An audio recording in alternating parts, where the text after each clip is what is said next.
Okay, now we look at a simple pendulum. A simple pendulum is one that we have a string with a mass attached to it. The size of the mass is small. The string is non-stretchable and considered massless. So we have a massless, non-stretchable string and a point mass attached to its bottom. We pull it to one side and we let it go, and then it swings back and forth. So we want to see if this motion is simple harmonic. So we set up the force balance. So we have the weight acting straight down. We break the weight into two components. One component along the direction of the string.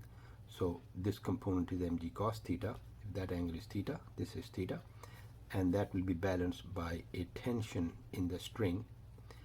And the other component is unbalanced, so it's going to cause an acceleration in this direction. So we will have the force which is tangential in this direction is going to create an acceleration in the tangential direction, and that is going to be equal to mg sine theta. Now we can also write the acceleration as a rate of change d2s over dt2, where s is the distance along this curve. Now we know that for a circular, this is circular, this is r, this is s, and that's theta. We know that theta is s over r, if this length is r. So theta in radians is s over r, or s equals r theta, and we can replace this s with r theta. So that becomes d over dt2 of r theta. Now d2 over dt2. Now our r is constant, so this length is not changing, so we can take it outside, and that becomes r d2 theta over dt2. So now the acceleration is r d2 theta over dt2, that's here, and we replace it in here. So our equation becomes m, and the a becomes r d2 theta over dt2 equals mg sine theta. The m's will cancel, and we can rewrite this as the second derivative of theta with respect to time is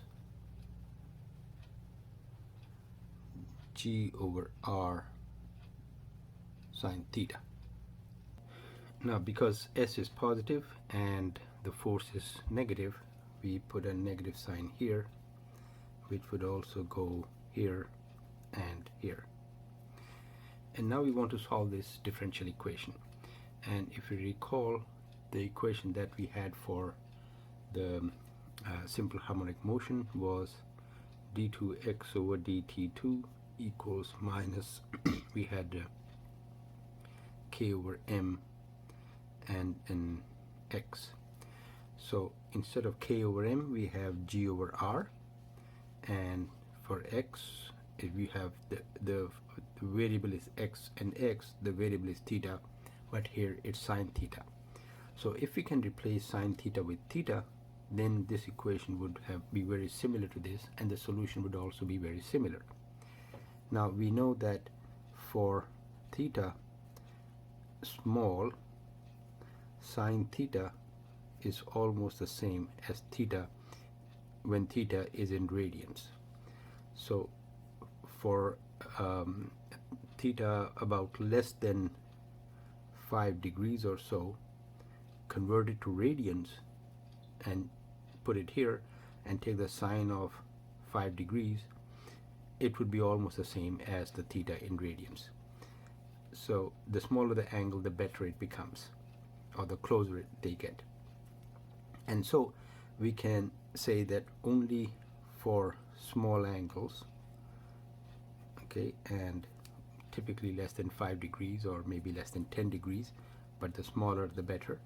For small angles, we can replace sine theta with theta, and the equation would become d2 theta over dt2 equals minus g over r theta. And now the equation looks very similar to this, and so the solution to that equation, for here the solution was x equals a cos omega t plus phi, where omega was written as square root of k over m. So here we should get a similar thing, that if we say that omega square is g over r,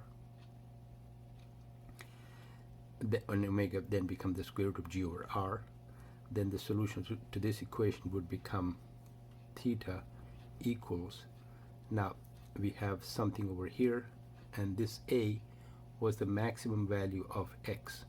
So if we pull this to some value and let it go, then theta would, the pendulum would oscillate, but the maximum value of theta would be wherever we had let it go. But theta would be any value in between. So it's the maximum value here for the vibratory motion, so we should have the maximum value here. So theta would become theta max, and then a cosine omega t plus phi, where omega is given by g over r. Now we could go further and say that this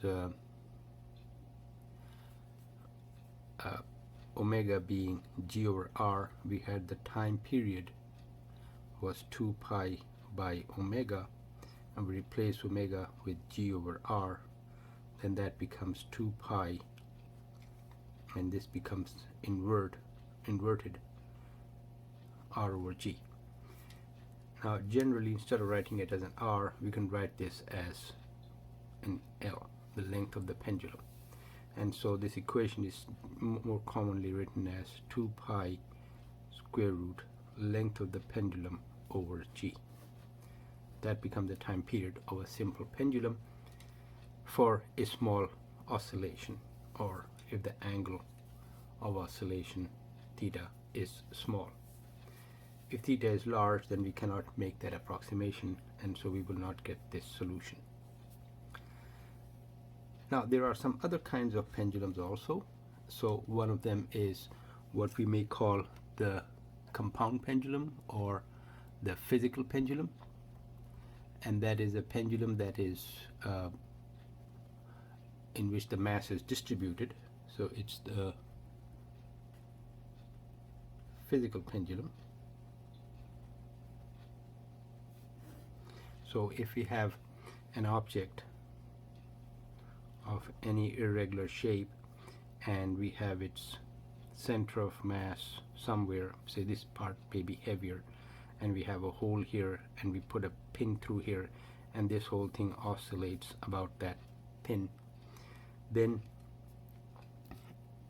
we can show that the time period for this pendulum would be 2 pi square root moment of inertia over mgd, where that's the center of mass and that's the pivot. This distance is d, is going to swing about here. The whole thing is going to swing about this point. Well, that's going to go the other way, and I is the moment of inertia about the point here. So I is the moment of inertia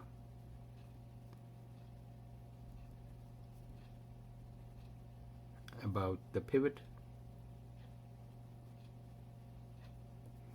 and d is the distance from pivot to the center of mass, and we get this as the time period. And then we can have another kind of pendulum, which is a torsional pendulum,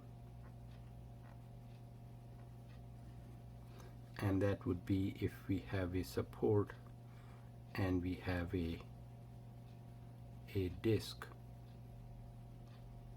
and we twist the disc this way and let it go, then this string is twisted and wants to come back, so it keeps spinning back and forth. And in that case also we have a equation that the time period comes out to 2 pi square root I over kappa, where that is the torsional constant of this wire.